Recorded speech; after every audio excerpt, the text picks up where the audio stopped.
Before we actually start, I wanted to show you the picture that I'm looking at, just so you can see, first of all, how there's kind of an ombre in the sky, but also so I can teach you a little bit how to match colors.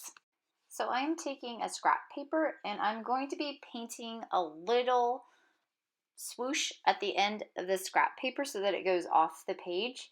And that scrap paper is going to be like a test strip where I can compare it to the values that I'm seeing in the sky. So I'm holding it up there and it looks more like it's towards the middle of the sky. You can see, like, comparing it to the top, it's not quite as intense enough or dark enough. So I'm going to be trying this again and trying to get a color that more closely resembles some of those colors. So there I am trying out some different colors. So I typically start a sky up at the top part, and I'm using a short stroke here, and I'm kind of going in an upright pattern with my stroke, either vertical or X marks. So you can see I'm doing some irregular kind of zigzag X marks in there. I think that helps to blend it and keep the paint consistent. You really want to do that if there's any other paint on your brush when you happen to lay it down, if there's any kind of striping going on when you lay down the color. You want to X it in to make it kind of blend in. And I'm working from the top, so the very top is going to be the darker part of the sky, and then as it goes down, it's going to transition. So that darker part is pretty intense, a little bit of violet in there. And then I incrementally adjust it with white or other colors. So there's a little bit of white in this next kind of row down. Now you don't really want it to look like stripes. At some point here it will, and then I'll just go and fix it. So I'm about to transition down to another color. This color has more white in it.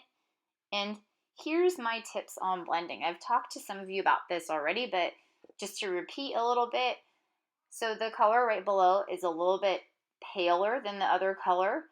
In order for it to blend, I either have to feather my brush stroke. So feathering just means like light, quick, short strokes, and I'm overlapping into the other row above it, that darker value above there, to make it blend. Or I create a bridge by mixing the new value, the lighter value, with the older, darker value. That means you kind of have to have some wet paint available in order to do that. But you want it to kind of be hazy, this transition to be hazy from one value to the next. What you really want to avoid is having bold stripes. There can be kind of a stripe in the sky, that's true, but it is a soft transition. It's not sharp edge, it's very soft and kind of blurry.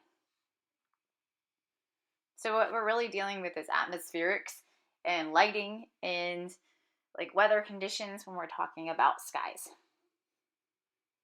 So on a blue sky, I do want to increase the amount of yellow and white that I'm adding to the blue as it goes down. In most blue skies, as it goes down towards the horizon, it will have a color influence, and it's usually a little bit of yellow. So I'm trying to go gradually down and get that a little bit lighter. So here you can see it going much paler. I've got some yellow in that hue. So I'm going to have to fade that into the kind of the color right above it, that value above it. And again, I'll either do that by dry brush and kind of feathering my brush, so not using a whole lot of pressure when I do that, or by mixing kind of a bridge value in between. So I'm using pretty short strokes. Because we're working on a small paper, we're doing it about a postcard size. I would go smaller on your brushwork. I would go bigger if I were working on a bigger paper or a bigger canvas with my stroke. And there's that light pale color towards the bottom. So there has to be a transition from that darker hue up at the top, and it has to go through several shifts in value. I'd say a minimum of 3. So I actually have much more than that, but I'm fading it together so that it should be kind of the seamless flow. So one last comment about working with acrylics and doing skies is you really need to hit this up with multiple coats of paint. So doing this with just one coat of paint isn't going to cut it. You can see mine's pretty transparent. My paintings, and yours should too, get stronger with a second coat because they make it more opaque when you place a second coat in. I can also work a little bit more on my transitions and kind of finesse it a little bit more. So I'm ending up putting 3 coats. That's how much a professional should do at a minimum.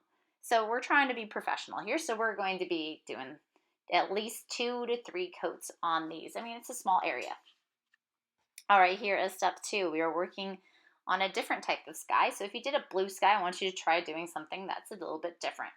So for this one, there's some clouds and there's a sun, and I'm going to be putting in a little bit of the ocean view. I just want to show you that with something like this, it's important that you lightly draw it in. So when I'm doing clouds, and we will be talking way more about clouds, you need to figure out where those clouds are going to go before you paint, because you really have to paint around those clouds.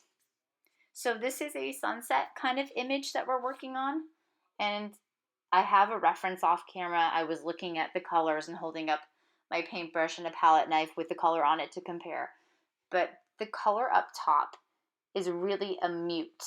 A mute is a color, or a neutral is another way of saying that, is a color where you take the color and its opposite and you mix the two together. So this is violet that's been muted. So I've taken the violet, I've added some white to it. I've also added a little bit of yellow. So mutes kind of help to gray things down a little bit. They can look a little bit dull, but the point of a mute is to help offset and help make the other colors really pop out. So I'm doing this a little bit darker in the corners, kind of fading it. And then this is going to go into like some peachy, warm orange colors. So here's where the orange takes place. So that orange is also muted. I have some purple on my brush and I kind of mixed it in with this orange color. That orange is a tint, so it's got some white in it. And then I'll be transitioning. It's not a bad idea to use multiple brushes if you're transitioning through multiple colors. Like I have a brush that's reserved for cool colors like blues and greens, and then I usually use another brush for warmer colors. So this is kind of a coral color, so red, orange, and white. And remember, just like with the other sky, on the first passage, the first layer of paint, oftentimes will look very transparent, like mine's looking too transparent. That will be taken care of with more passages of paint, with more layers of paint on it. So now I'm pulling it down farther, and the closer this sky gets towards the sun, the warmer it's going to be in hue. So this color is almost like a salmon color, but I do want it to be bright. So those pockets or those holes that I'm leaving there, they're for the clouds. Those are holes for the clouds to go in. So one thing that I want you to avoid is when you're painting a sky that has clouds in it, you want to give those clouds a space, and you don't want to paint it like, for instance, blue, like do the whole sky beautiful ombre of blue and then paint white clouds on top of it. So you just have to pay attention to that. You want to leave these openings, and you also need to pay attention to how to paint clouds. So we are going to be talking about that too, probably next week. So we'll get to that as well. So I'm just working on some of those transitions. In the center there will be this sunshine. There'll be this nice sun.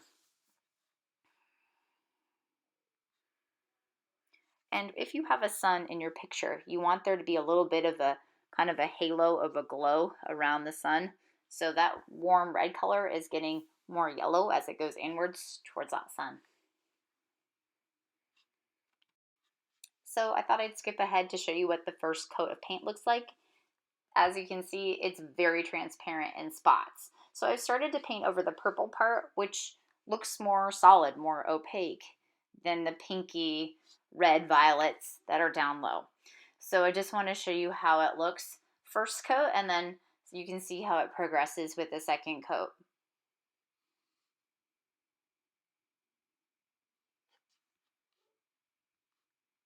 So there's the transition, and I want that transition to be nice and soft.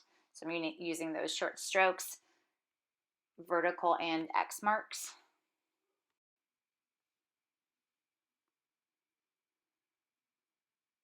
And it's okay to repaint something quite immediately with acrylics.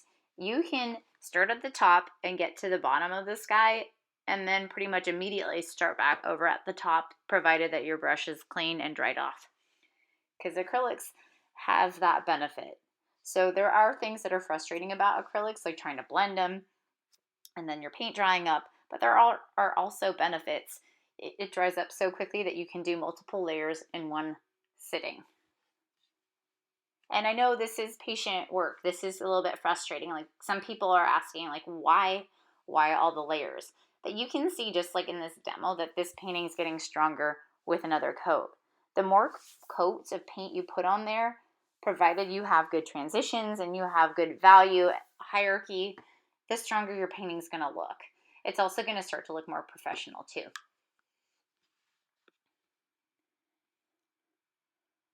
And the one thing about being a painter is you have to get used to painting over things and being able to paint the same thing multiple times. So if you get it right the first pass, the first layer, you can't be intimidated about, well, maybe I won't get it right the second time around. And remember, all these things that I'm telling you, I've made these mistakes before. So that's why I'm telling you these things, so you can shortcut it.